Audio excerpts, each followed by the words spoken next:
জানেন এই আইনটির জন্ম 1970 সালে 8 নভেম্বর।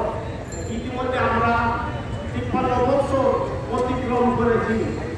এই বছর 54তম প্রতিষ্ঠা বার্ষিকী উদযাপন করতেছি।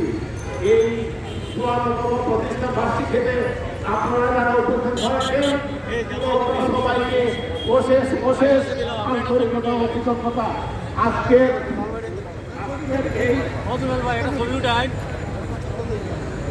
এই অনুষ্ঠানে প্রতিবাদ্য বৈষম্যহীন কর্মক্ষেত্র সময়ের দাবি। বৈষম্যহীনতা আমাদের প্রধান দাবি। এই দাবির প্রেক্ষিতে আপনারা এই প্রতিবাদ্যতাকে অনেক সম্মান এবং সম্মানের সাথে প্রতিপালনের জন্য সবাইকে অনুরোধ করবো এবং এই প্রোগ্রামের সাথে সবাই একসাথে ঘোষণা করবেন।